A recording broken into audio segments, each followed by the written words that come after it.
го приказнава со столорецот кој беше фотографиран во една од продавниците на Специјал.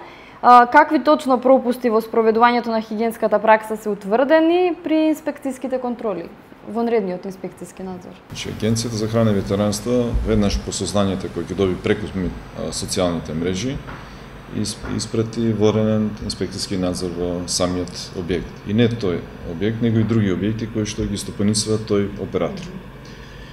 Кај објектот што го наведувате, што се претпоставуваме дека тој што е наведен во социјалните мрежи, значи затекнати се недоволно исполнување на добрата хигиенска пракса.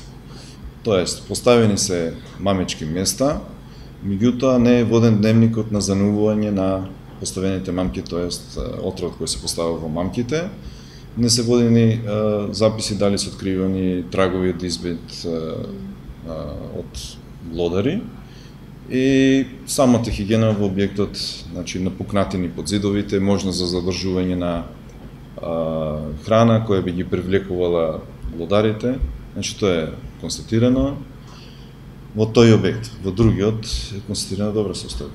Така, зошто одлучивте дека нема потреба од затворање на оваа пекарница, макар и на неколку дена додека нели се заврши целата дератизација и дезинфекција? Значи, за такво нешто не е предвидено да се затвара веднаш објектот. Каде би стигнале ние за такво нешто ако почнем сите објекти да ги затвараме из државата? Значи, таму се наредени мерки, значи, спроведени се и законодавецот е тој што кажува кога што се прави. Така, на вашата проценка кога, односно на инспекторите кога е подетална, сметате ли дека можеби едукативната мерка е преблага казна, значи каква порака ќе се остави за останатите кои произведуваат или кои работат со храна практично? Значи, законот е многу прецизен. Член 43, оние што се констатирани недостатоци и се казни по член 132. Член 132 за казни од самиот закон предвидува таква мерка.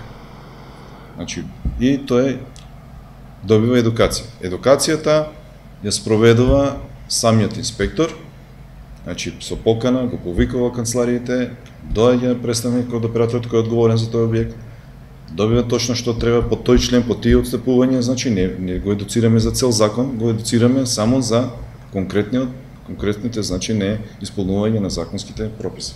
Во кои други пекарници агенцијата направи инспекцијска контрола и какви се таму наудите?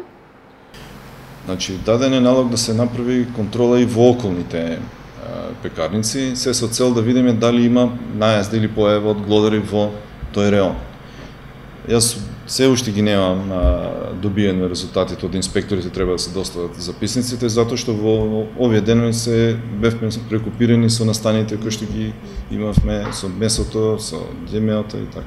И граѓаните и самите оператори, како ги велите, или произведувачи, имаат некогаш впечаток дека станува збор за гледање пропуштање кај одредени кои се миленици на одредени инспектори на власта. Дали станува за таков феномен? Дали имате сознание дека станува на еден вид па корупција, да го наречам ако на некој начин, бидејќи е очигледно проблем кој се повторува?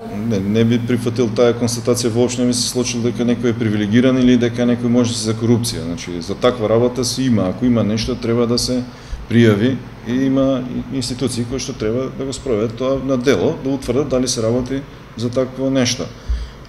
Не може да стане збор, бидејќи ако веќе наведувате еден оператор, тој истиот има низ цело Скопје, не знам и во државата можеби има објекти, а ние ги делиме по терен повеќе инспектори. Сака да каже дека сите инспектори се инволвирани во работа. Не, дали вие гарантирате дека не станува збор за тоа, дека не се прави пропуст, дека на некој не им се прогледува низ прсти, дека апсолутно се почитуваат законите секогаш од страна на инспекторите? Значи, јас инсистирам максимално и одговорно инспекторите да испроведуваат својата работна обврска. Инспекторот е самостален орган кој што носи факсимил и печат и одговара за своите постапки. За секого не можете да кажете дека е таков или ваков. Се уште мислам дека инспекторите се некорумпирани, моје мислење е, за другото треба да се докаже. И негирате дека се фаворизираат едни на сметка на други? Не сакам воопшто да дискутирам дека некој е фаворизиран и воопшто да размисла дека ќе биде фаворизиран.